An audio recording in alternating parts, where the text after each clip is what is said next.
Hello everyone and welcome to the Captain's Video Blog. We are Tuesday, June the 20th, 2017, and I gotta tell you, I really need this internship.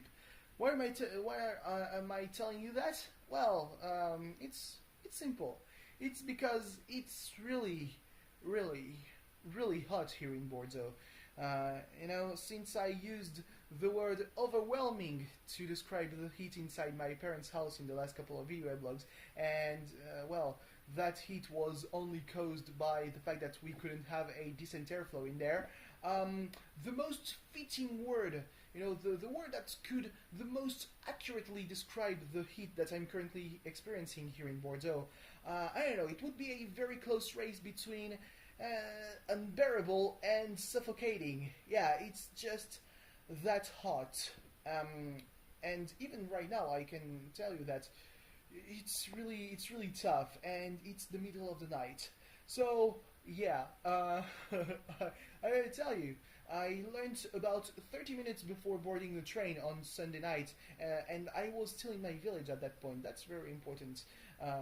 That's a very important precision.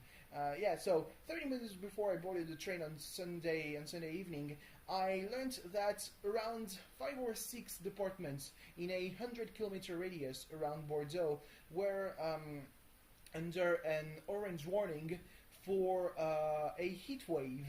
Yeah, that's fun. Mid-June heat wave. Ooh, great.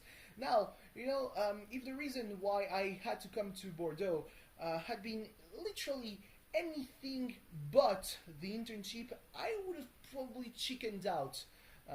First because, taking the train at almost 8 p.m.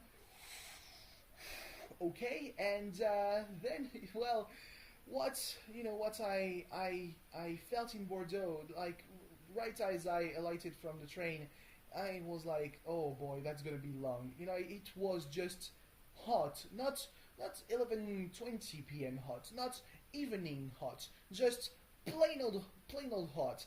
And of course, I had to wait 40 minutes until I could be at my apartment because my train was at the other end of the railway station. So the bus that was there when my train arrived, it left before I could even reach the main hall of the station.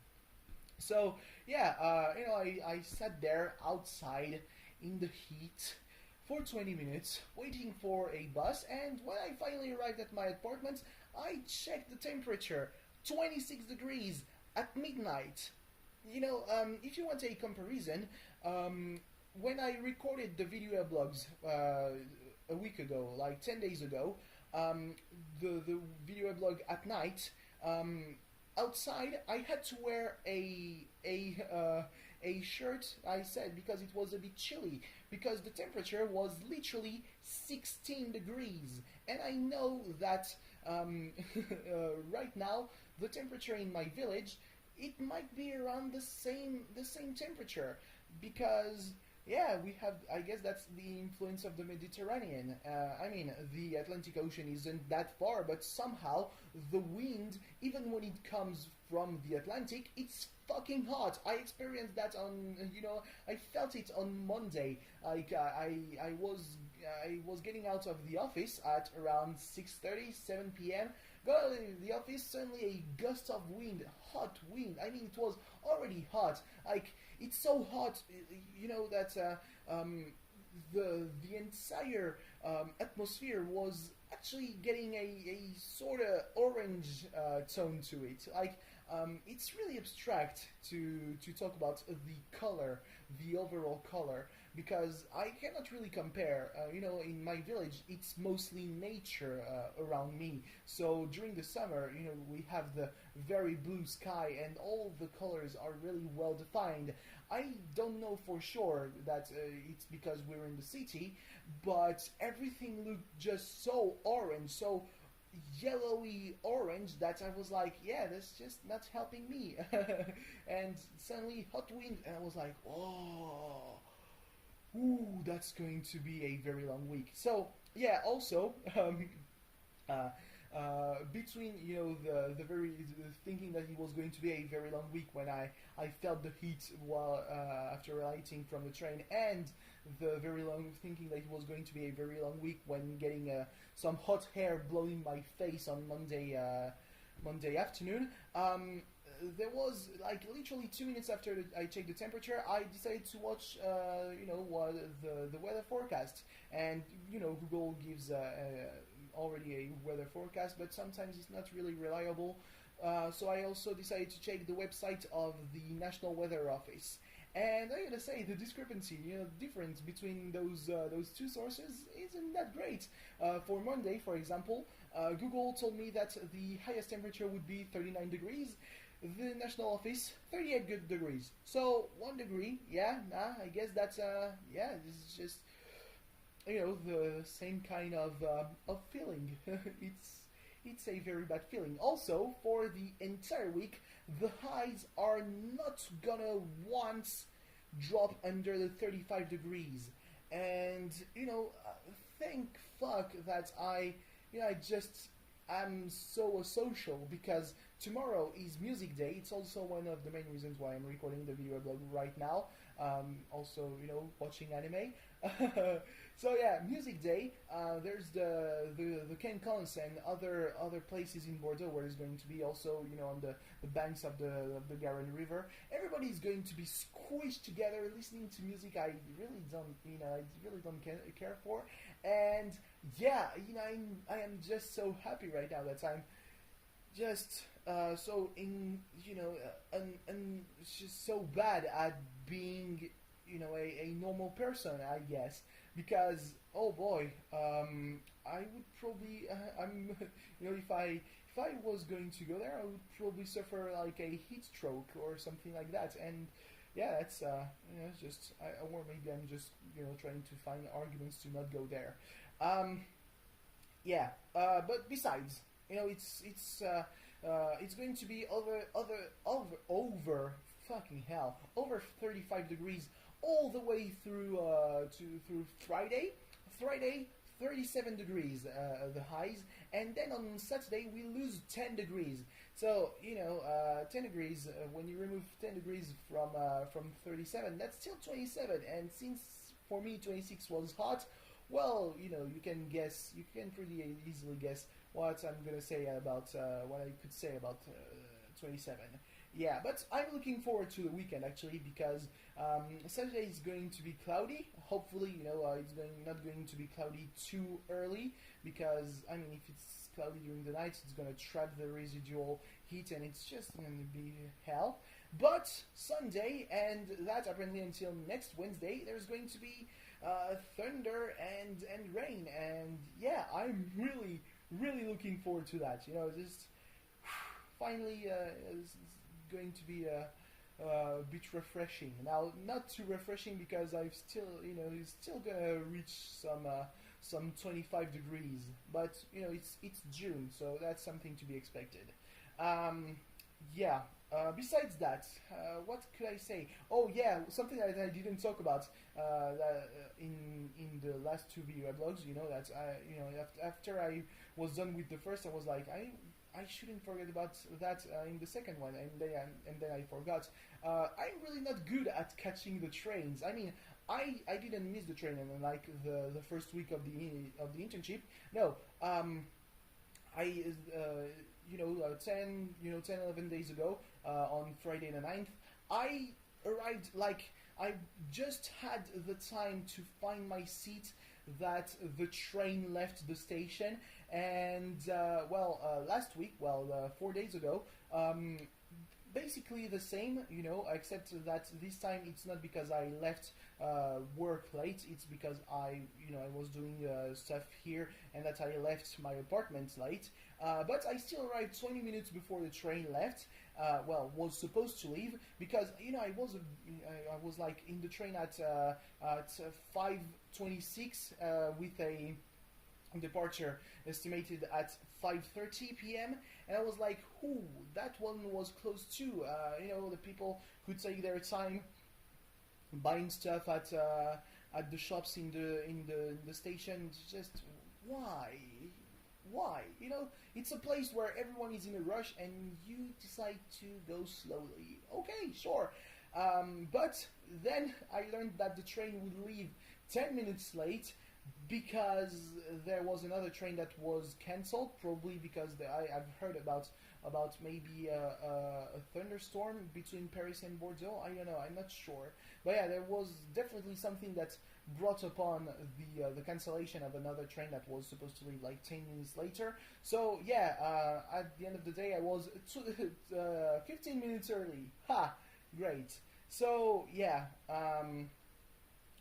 what can I say?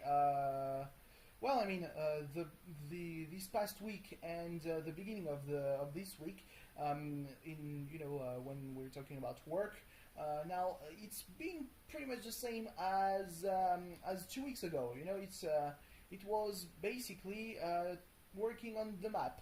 You know, on Monday I had a little meeting with three of the most of the people that would work most with that map. And well, I mean, some stuff that I had been asked to do turned out to be unnecessary, and also actually more of a burden for the comprehension of the map. You know, the way the map could be read. So yeah, so we decided to move that away and make it, I guess, some clickable layers. Yeah, I mean, at the end of the day, it's not going. I wasn't too hot about that because, well, the downtown Bordeaux, it's actually, you know, very, very tight streets. It's an old city, so obviously, you know, very small blocks of habitation, and therefore, you know, the numbers, there are going to be a lot of numbers over a very short distance. So yeah, you know, just I wasn't feeling too hot about that, and well, they confirmed my doubts. Now, something that they didn't confirm was the fact that I felt that, you know, at a larger or smaller scale, that depends on whether you're a specialist in geography or not. But basically, on the general view, I felt like there were some roads lacking. You know, there were some holes in the representation of the roads. And, well, he didn't say anything about that, so I'm a bit bummed. But yeah, you know, so far the whole situation hasn't really advanced. But, you know, I'm enjoying being at the office. I know that the air conditioning isn't really good for my asthma because first they use a gas to refresh the air, so that already isn't really good for my lungs. But also, well, the air conditioning dries up the air, so that's also not good for my lungs. But, you know, I can bear with that, you know, as long as the temperature is something that I can live with. I can bear with coughing every ever so often, and blowing my nose every 10 minutes because, you know, just it's better than 38 fucking degrees outside with the hot wind. So yeah. What else can I say? The sleep schedule still in shambles. I mean, it's so bad that actually on Sunday night I wasn't able to catch the beginning of Money in the Bank. I was able to see the final few matches, like the match for the WWE Championship that Jinder Mahal retained. I mean, I just don't know why Randy Orton wasn't counted out. He spent like 3 minutes outside the ring beating up the Singh brothers.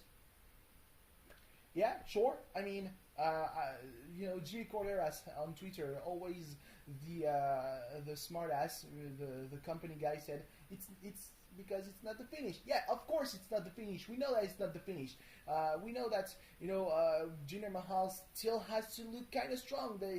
His finisher move is badass. You know, it's a slam, but you know, the theatrics, the counter on Randy Orton, yeah, it was something pretty enjoyable. It was revealed that the people who kept thrashing Brizango's office, the fashion police's office, and well, threw Tyler Breeze through a table last week on SmackDown, were the Ascension. Hopefully, it's going to be the start of something new for them, but I wouldn't hope too much since they were, in the position of the tag match, of the breather match, the one that between the two co-main events, which is just such a dumb concept. Co-main events. The main event is always the last match. Come on. So yeah, just a breather. Brizango won because obviously, but yeah, the Ascension didn't look half bad. Even though Connor, I mean, he should lose some weight. I mean, Victor, I guess that there's his attitude in the in the locker room. I haven't forgotten Talking Smack. Hell yeah! You know what? Talking Smack, it's going to be great again because Daniel Bryan is coming back. I mean, I enjoyed the episodes of Talking Smack with JBL, despite the fact that JBL is a scumbag. It's just they don't click that well with Renee Young. They don't click. Nobody click as well with Renee Young as Daniel Bryan. No one has more drama with the wrestlers as Daniel Bryan, and with Baron Corbin, Big Breakfast Banter, Big Reno, Lone Wolf Corbin winning the Money in the Bank. He won the Money in the Bank ladder match. Holy shit! With Corbin winning that, it's going to be amazing. I really expected Corbin to cash in the briefcase on Jinder Mahal during Talking Smack, but I guess that he has other plans. I mean, the SmackDown Live is going to start in a few minutes right now, so maybe it's going to be then that we're getting Big Banter WWE Champion. That would be amazing. We've had John Cena, AJ Styles, Randy Orton, Bray Wyatt, and now it's Jinder Mahal and Baron Corbin. I mean, other people that could be in the title picture are Shinsuke Nakamura, Dolph Ziggler, still pretty good, AJ Styles, Kevin Owens, Sami Zayn. It's and then it's Baron Corbin. I don't have anything against Baron Corbin. Now, just want this to be very clear. I still think that his character is amazing. I just think that Sami Zayn isn't that good of a foil compared to, for example, Dean Ambrose or Kalisto. Kalisto was amazing at making Baron Corbin look like a legit threat. So yeah. What else can I say? I mean, I've heard that apparently James Ellsworth was the one to pick up the women's briefcase for Carmella, and I mean, on one hand, it's sexist, the revolution, and then it's a man that does the work. On the other hand, it's perfect heel tactics. Maria Kanellis is back with Mike Bennett. Oh, I mean Mike Kanellis. He took her name. Thanks, JBL. We hadn't noticed. They had Lana lost against Naomi. So yeah, the heels mostly won, which is strange. Really, it's really a strange feeling. So yeah, but overall, I mean, the show, the content was pretty fucking entertaining. With Nakamura coming back with his music, like that's literally that's literally a scene out of an anime. He's carted out of the arena, of the stage because he's been beaten down by Baron Corbin as he was doing his entrance, and then he comes back with his theme, and he's powered up as fuck. And there's this amazing shot with Nakamura face to face with AJ Styles, and I want this match to happen at WrestleMania. It will be the greatest match in the history of the WWE, even bigger than Andre the Giant versus Hulk Hogan at WrestleMania 3. Yes. It would be just the greatest match in the history. Like the charisma, their wrestling ability, just amazing. Their synergy. It's just, money. Also, John Cena coming back as a free agent. I mean, it's either he's, officially a part-timer, which he is pretty much officially, actually, currently, or it's to make him appear on both Raw and SmackDown. I think it's probably the latter. What else? Roman Reigns wants to face the Universal Champion at SummerSlam, but well, I mean, Braun Strowman is not fished with him, and yeah, I mean, what else? Nah, just really nothing else. Yeah, it's oh yeah, Valère Germain. Apparently, there's an agreement between Marseille and Monaco for Valère Germain to come to Marseille. 8 million euros. Oh boy, first recruit. Not the biggest profile, but I'm happy. You know, he's a very talented player, and he's a playmaker really in the offense. So yeah, very good choice. I think we'll see who are the next recruits. But yeah, you know, the start of this market window for Marseille, not great. We'll see. You know, there's still a good 2 months and a half until the end. So yeah, besides that, I think that's pretty much it. Yeah. Thanks for watching. See you next time. I really don't know when. Maybe at the end of the week. Probably at the end of the week. Bye bye. Oh, hopefully, you know, it will be during the storm. I will be in front of the window, and you will see you know, some lightning. That would be just fucking amazing. I would love it, but probably not gonna happen. Yeah. Anyway, bye.